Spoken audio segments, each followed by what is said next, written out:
ان الحمد للہ والصلاة والسلام علی رسول اللہ اما بعد اعوذ باللہ من الشیطان الرجیم بسم اللہ الرحمن الرحیم قالوا یا ابانا استغفر لنا ذنوبنا انا كنا خاطئین قال سوف استغفر لكم ربی انه هو الغفور الرحیم صدق اللہ العظیم۔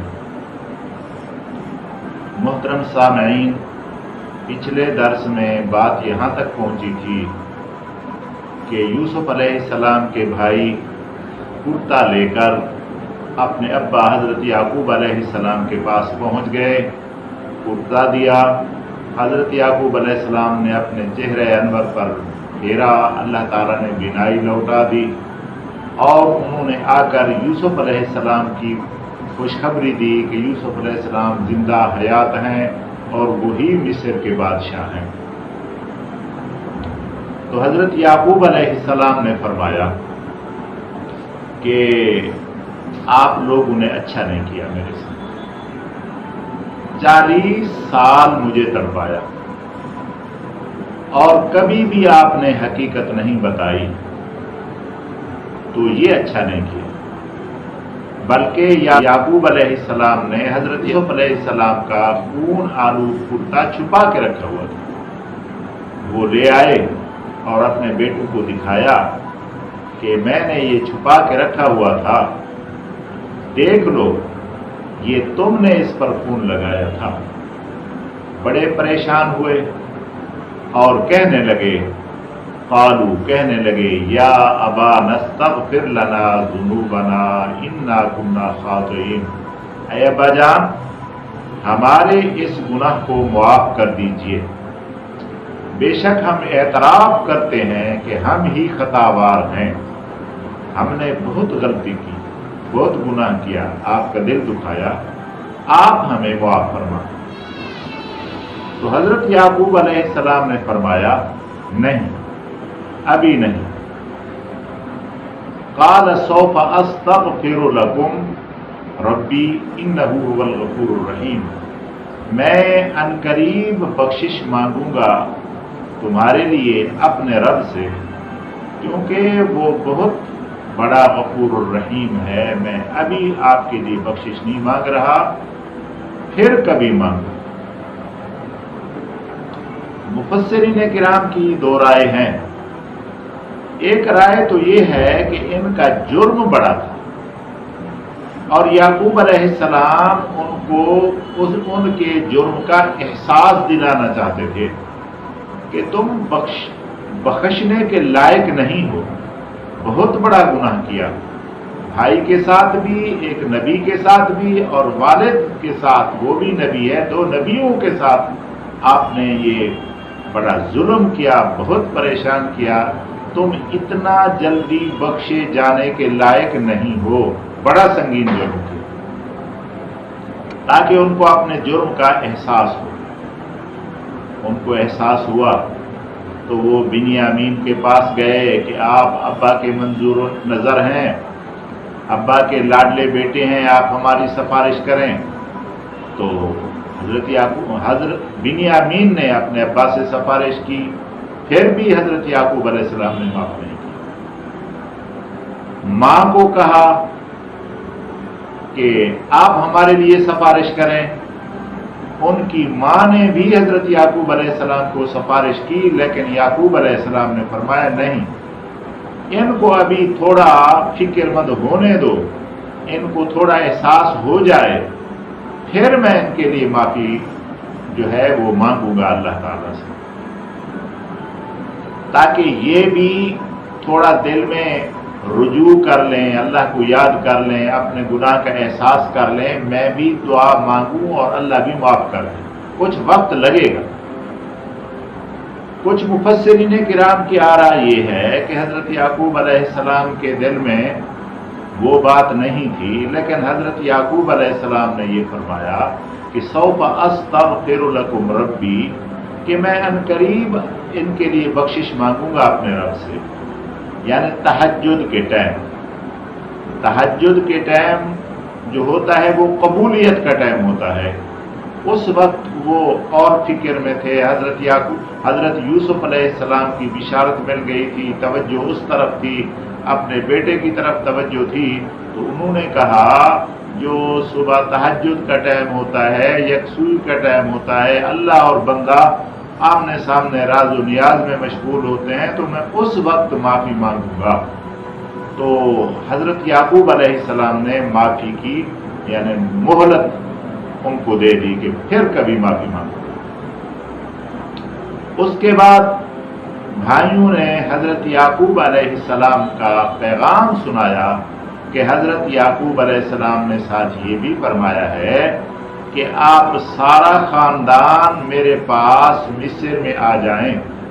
میں نے آپ کے لیے ایک جگہ جس کا نام کرشن تھا، ایک زرخیز علاقہ تھا، تو میں نے آپ کے لیے منتخب کیا ہے، بادشاہ وقت سے اجازت لی ہے، آپ کے لیے میں وہاں کالونی بنا رہا ہوں. تو آپ سارے لوگ میرے پاس آ جائیں. یہاں زمین زرخیز ہے، اپنا ریوڑ بھی لے آئیں، اپنے جانور بھی لے آئیں اور میرے پاس آپ آ جائیں، تشریف لے آئیں. تو تھوڑے دنوں کے بعد حضرت یعقوب علیہ السلام نے مصر جانے کی تیاری کی. سارا قافلہ، سارے لوگ کنان والوں سے اجازت مانگی، کنان والوں کو بتایا کہ ایک اللہ کے نبی کا حکم ہے، ہم نے جانا ہے. اور انہوں نے بھی خوشی سے اجازت دے دی، کیونکہ حضرت یعقوب علیہ السلام نے اپنا پیغام رسالت کما حق حقوق پہنچا دیا تھا، ہدایت ان تک آ گئی تھی، سارے توحید پرست ہو گئے تھے، حضرت ابراہیم علیہ السلام کی ملت پر ایمان لا چکے تھے. تو انہوں نے بھی اجازت دے دی. حضرت یعقوب علیہ السلام بمائے اہل و عیال، بمائے ساز و سامان مصر کی طرف چل پڑے. تو حضرت یوسف علیہ السلام کو انتظار تھی کہ میرا قافلہ، میرے والدین، میرے بھائی سب آئیں گے. تو حضرت یوسف علیہ السلام نے ایک اہتمام کیا کہ راستے پر کچھ کارندوں کو چھوڑ دیا، کچھ ملازمین کو چھوڑ دیا کہ بھائی اس جگہ تک جب قافلہ پہنچے تو ان کو روک لینا، ہم استقبال کرنے کے لیے آئیں گے، ہم عزت و احترام سے اپنے والد محترم کو اور والدہ محترم. تو انہوں نے آ کر حضرت یعقوب علیہ السلام کو اور ان کے خاندان کو ایک اونچی جگہ پر کھڑا کر دیا تاکہ یوسف علیہ السلام اور اس کے لاؤ لشکر کو دیکھ کر نظارہ کر سکیں، ان کی عزت و احترام کو دیکھ سکیں کہ کتنا پروٹوکول کے ساتھ یوسف علیہ السلام ہمیں لینے کے لیے آیا ہے. ادھر مصر والے سارے جو یوسف علیہ السلام کے فوج تھی اور جو شہر والے تھے، سب نے اظہار محبت کے لیے یوسف علیہ السلام کے ساتھ آئے کہ ہم یوسف علیہ السلام کے ابا کو دیکھیں. یوسف علیہ السلام کو تو دیکھا، کتنا خوبصورت ہے، کتنا شان و شوکت والا ہے، اور اس کا ابا کتنا شان و شوکت والا ہوگا. تو سارے آئے اور حضرت یعقوب علیہ السلام کو ملے، یوسف علیہ السلام اپنے ابا کو ملے. وہ کیفیت جس سے وہ ملے ہوں گے وہ لفظوں میں بیان نہیں کی جا سکتی کہ 40 سال کے بعد باپ اور بیٹا مل رہے ہیں. کتنا محبت حضرت یعقوب علیہ السلام کے دل میں ہوگی اور کتنا محبت حضرت یوسف علیہ السلام کے دل میں ہوگی، کتنا محبت سے ملے ہوں گے، کس طرح ملے ہوں گے، وہ اللہ ہی جانتا ہے.